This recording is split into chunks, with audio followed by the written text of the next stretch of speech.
Hai semua, buat kalian yang udah menonton dan mengaktifkan tombol subscribe, Mimin ucapkan terima kasih ya. Selamat menonton. Awal pertama Eunmi bertemu Jinhong saat dia mabuk bersama Ji-eun adik Jinhong dan datang ke rumah mereka untuk menumpang kamar mandi. Jinhong bahkan meminta Ji-eun untuk tidak membawa sembarangan orang. Tapi Eunmi mengatakan pada Jinhong kalau dia akan datang lagi saat sadar. Ternyata, Eunmi pergi ke rumah Jinhong, lalu bersolek. Mendengar ada yang masuk, Eunmi pun keluar kamar. Ternyata yang datang Ji-eun adiknya Jinhong. Sehingga Eunmi dan Ji-eun yang sudah bermusuhan pun saling jambak. Sampai Jinhong kembali dan melihat mereka. Ji-eun pun marah pada Jinhong dan tidak setuju dengan hubungan mereka. Mendengar itu, Eunmi mencoba membuat Ji-eun kesal dengan mengatakan kalau mereka sudah melakukannya. Bahkan Jinhong membuatnya melayang seperti ke lautan luas. Saat Eunmi bertanya kenapa Ji-eun bisa berubah, Ji-eun malah tertawa dan mengatakan, "Tunggu sampai kau punya anak." Eunmi pun akhirnya tahu kalau yang difoto itu adalah putra Ji-eun dan masih SMP. Eunmi pun lalu memberitahu kalau putrinya sudah berumur 29 tahun. Mendengar itu, Ji-eun pun terkejut, lalu berkata berarti benar yang kudengar saat SMA. Wah, 이것들 제대로 미쳤네. Ji-eun pun mengatakan pada Jinhong kalau dia sudah gila dan meminta agar besok Jinhong datang ke rumahnya. Jinhong berkata kalau Ji-eun banyak membantunya dan meminta maaf karena tidak memberitahu pada Eunmi, sebab dia tahu kalau mereka tidak akur. Eunmi pun meminta diantar pulang. Kebetulan, Jinhee pulang dan bertemu mereka. Saat Eunmi mengajak Jinhee masuk, dia mengatakan akan bicara sebentar dengan Jinhong. Di rumah, Eunmi bertanya apa yang mereka bicarakan tadi. Jinhee mengatakan kalau dia hanya meminta nomor telepon Jinhong. Tapi sebenarnya, Jinhee menceritakan kalau yang tertangkap itu bukan pelaku sebenarnya dan meminta Jinhong agar tidak menceritakan pada Eunmi, juga meminta untuk tetap mengawasi dan menjaga Eunmi. Jinhee takut kalau Eunmi tahu pasti akan bertindak sendiri. Jinhong pun berjanji akan merahasiakan dan menjaga Eunmi. Jinhee mengatakan kalau Eunmi harus tetap berada di sisi Jinhong, apapun alasannya. Mengetahui kalau Jinhong akan ke rumah Ji-eun, Eunmi pun mengajak Jinhee besok untuk berbelanja. Tapi Jinhee mengatakan kalau Jinhong akan datang. Eunmi berkata tidak akan datang. Tapi ternyata pagi itu Jinhong sudah menunggunya di depan rumah. Di mobil, Jinhong mengatakan kalau Eunmi lebih penting dari Ji-eun, bahkan dari semua di dunia ini. Lalu meminta Eunmi untuk tidak mencemaskan hubungannya dengan Ji-eun. Jaewon dan Jinhee pun dipanggil Pak Kepala. Jaewon karena mengunjungi tersangka, dan Jinhee yang mengatur kunjungan tersebut. Jinhee pun memberitahu kalau tersangka mengubah pernyataannya dan tingginya tidak sesuai seperti yang di CCTV. Tapi Pak Kepala mengatakan kalau tersangka yang mantan pacar korban di taman itu juga ada kasus pelecehan, sehingga pastilah dia pelakunya. Bahkan mengikuti Eunmi karena sudah menolong pacarnya. Saat Pak Kepala mengatakan apa kali ini bawaan benar dan kami harus percaya, Jaewon meminta agar Pak Kepala mengecek CCTV saat kunjungannya. Tapi Pak Kepala malah marah pada Jaewon. 싶냐? 이런 일로 내가 널 부르게 해? Jinhee lalu bertanya apa yang dikatakan tersangka itu. Jaewon mengatakan kalau tersangka sudah bertemu pelaku sebenarnya. Ternyata setelah pacarnya meninggal, pria itu selalu mendatangi TKP dan suatu hari bertemu seorang pria yang memiliki pelembab bibir pacarnya, sehingga dia curiga itulah pelakunya.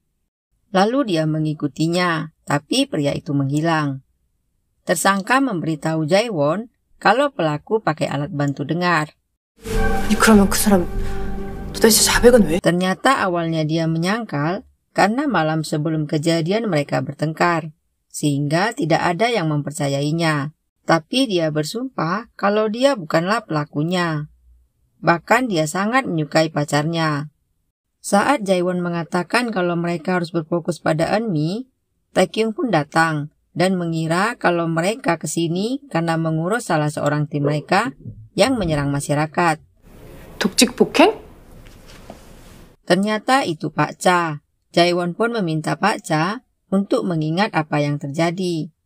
Pak Cha mengatakan kalau awalnya dia menerima laporan, tapi saat tiba, dia didorong dan dipukuli. Karena melindungi diri, Pak Cha pun tidak ingat apa yang terjadi.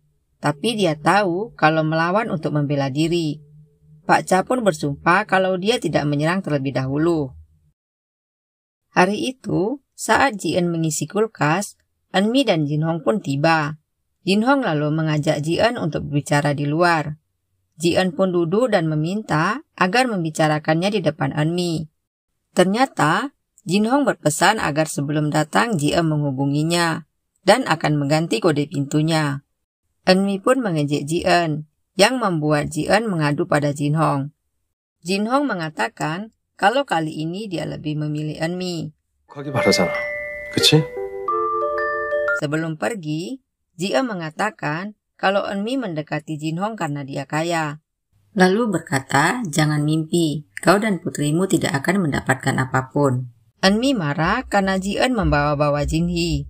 Ji-eun malah berkata, jangan lupakan perkataanmu kalau kau pernah bilang dia putri orang lain.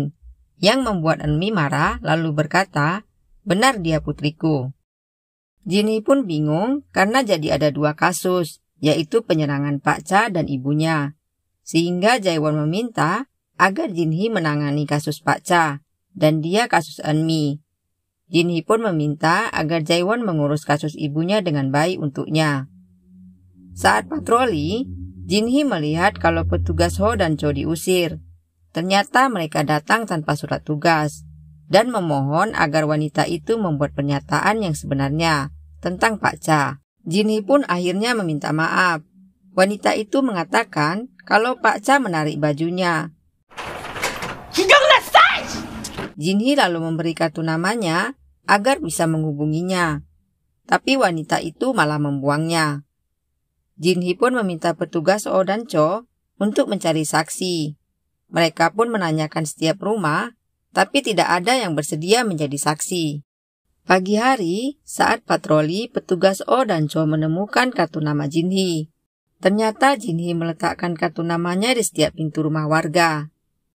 Pagi itu, Jin-hong mendatangi Dr. Park yang membuat Eunmi bersemangat karena melihatnya. Saat Dr. Park meminta Jin-hong untuk berpikir, tiba-tiba Eunmi masuk, yang membuat Dr. Park menegurnya. Tapi Eunmi beralasan kalau dia ingin membuat kopi. Dr. Park memberitahu kalau Jin-hong akan bekerja di rumah sakit sekitar mereka. Eunmi langsung duduk di samping Jin-hong, yang membuat Dr. Park bingung. Dr. Park pun menceritakan kalau saat kuliah Jin-hong sangat pemalu dan tidak berani menatap mata wanita. Lalu berkata, bagaimana kau menghadapi pasien wanita? Yang membuat Eunmi kesal padanya. Tapi Jin-hong menenangkan Eunmi dengan memegang tangannya. 당연하지요. Saat keluar, Eunmi berkata kalau kau bekerja berarti kau tidak benar-benar kaya. Jin-hong pun memberitahu kalau semua gajinya akan menjadi milik Eunmi. Dan ternyata, Dr. Park melihat mereka. Sementara itu, Ji-eun makan di restoran Mijung dan mereka saling memuji. 감사합니다. 네, 또 오십시오. Tiba-tiba, Eunmi datang lalu memanasi Ji-eun dengan berkata kalau dia diantar dan dijemput, lalu memberitahu Mijung. Sehingga Mijung pun emosi, dan kali ini mereka jadi saling sindir. Saat Ji-eun menuduh kalau Eunmi menggoda kakaknya yang lugu, Mijung pun tertawa. Bahkan Eunmi dan Ji-eun pun ikut tertawa. Eunmi lalu meminta mereka diam karena Jin-hee datang, yang membuat Ji-eun memandanginya. Saat Jin-hee bertanya dia siapa, Eunmi pun mengatakan kalau dia Ji-eun teman SMA-nya. Jin-hee pun bertanya bagaimana ibunya saat SMA. Ji-eun mengatakan kalau Eunmi kasar dan sering bolos. 만나서 반가웠습니다. Saat Jin-hee sudah masuk, Ji-eun mengatakan kalau Jin-hee benar-benar milik Jin-hong, yang membuat Mijung marah. Saat dia bertanya apa Jin-hee sudah tahu, Eunmi mengatakan sudah, bahkan kami memakan semua masakanmu, yang membuat Ji-eun marah. lalu bertanya apa Jinhee lulus kuliah. Eunmi mengatakan kalau Jinhee polisi dengan pangkat tinggi, bahkan pintar di sekolah. Yang membuat Ji-eun berkata, seharusnya kau menyekolahkannya menjadi dokter. Sehingga Mi-jung pun marah mendengarnya. 아닌데. Sebelum pergi, Ji-eun melihat foto Jinhee di meja Mi-jung. Malam hari, Jinhee kembali membagikan kartu namanya. Tiba-tiba ada sebuah mobil yang kabur begitu mengetahui Jinhee polisi. Pagi hari, Mi-jung ternyata berobat lagi. Dokter Park pun meminta Mi-jung untuk disuntik, yang membuat Mi-jung ketakutan. 약만 주세요. Pagi itu saat bertugas, Jinhee melihat Ji-eun, lalu mendatanginya. Jinhee bahkan menolong membawakan belanjaannya. Di jalan, Ji-eun mengatakan kalau dia sudah mengecek dan terkejut dengan hasil nilai Jinhee saat pendidikan polisi, yang membuat Jinhee terkejut. Ji-eun berkata kalau dia bangga pada Jinhee. Ji-eun bahkan ingin memberi uang jajan, tapi Jinhee menolaknya. 조심히 들어가세요. 또 봬요, 이모. Malam hari, Jinhee ke rumah Jaewon dan menceritakan kalau dia kesulitan menemukan saksi dan kasusnya akan dialihkan ke kejaksaan jika dalam 2 hari tidak ada perkembangan. Jaewon mengatakan kalau kau mau menyerah terserahmu, tapi Jinhee mengatakan tidak akan menyerah.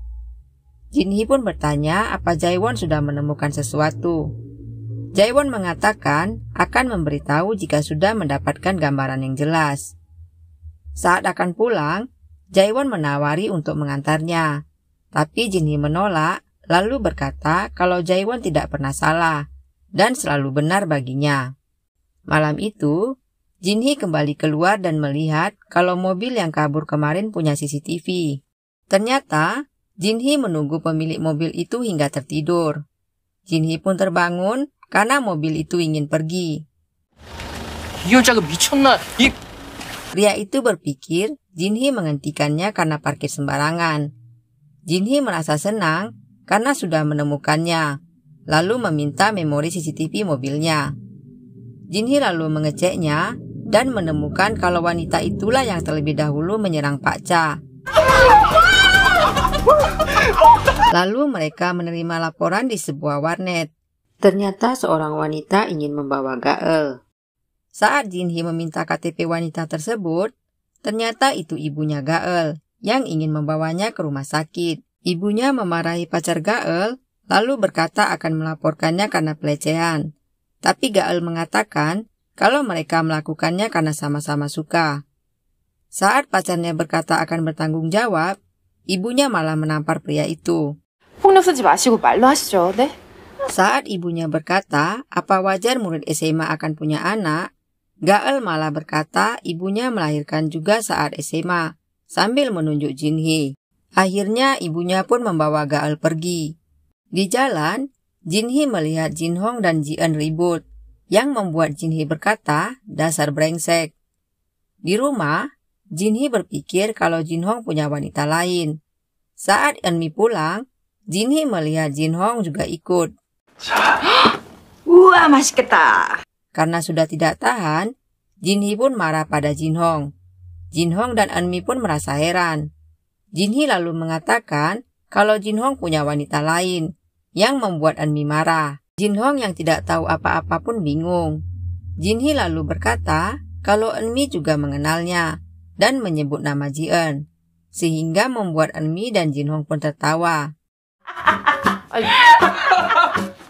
Jinhong pun memberitahu kalau itu adalah adiknya. Sementara itu, Mi-jung sepertinya mencari sesuatu. Ternyata foto Jinhee yang di mejanya diambil oleh Ji-eun. Jinhee pun mengatakan, berarti aku harus memanggil bibi, yang membuat Eunmi berkata, dia bukan bibimu, tapi terserahmu mau panggil bibi atau ibu. Eunmi mengatakan, dulu saat dia hamil itu merupakan kesalahan terbesarnya, tapi kini orang mengatakan kalau dia menjalani hidup dengan baik karena memilikinya. Lalu kembali berkata kalau dulu dia membenci Ji-eun, tapi sadar kalau bukan karenanya, pasti dia tidak akan bertemu Jinhong dan melahirkan Jinhee. Sehingga Eunmi meminta Jinhee untuk menjadikannya pelajaran hidup. Jinhee lalu menerima pesan Jaewon yang memintanya untuk bertemu. Sebelum pergi, Jinhee mengatakan kalau Gaeul akan dibawa ibunya ke rumah sakit. Ternyata, Jaewon menunjukkan Jinhee bukti-bukti penemuan di taman. Mereka lalu melihat sebuah alat bantu dengar dan bersama-sama melihat nomor serinya. Jaewon meminta agar Jinhee merahasiakannya sampai pelaku ketemu. Lalu meminta Jinhee untuk menggantikannya sementara karena dia akan keluar kota. Malam itu, Eunmi bertemu Gaeul, tapi Gaeul cuek saja. Ternyata ada seorang pria yang mengikuti Gaeul. Saat Eunmi berbalik, Gaeul sudah tidak kelihatan, yang membuatnya pergi mengikuti Gaeul. Eunmi pun mencari kemana perginya Gaeul. Lalu tiba-tiba, Eunmi berpapasan dengan seorang pria yang dikenalnya dan bertanya apakah dia melihat Gaeul. Pria itu pun menunjukkan ke arah mana Gaeul pergi, tapi dia juga mengikuti Eunmi. Eunmi pun menerima telepon Jinhong dan pria itu mengeluarkan pisau. Jinhong lalu mendengar suara Eunmi yang panik. Ternyata, dia melihat Gaeul dan pacarnya. Jinhong pun akhirnya tiba, yang membuat Gaeul bertanya siapa dia. Eunmi lalu berkata kalau dia pacarku.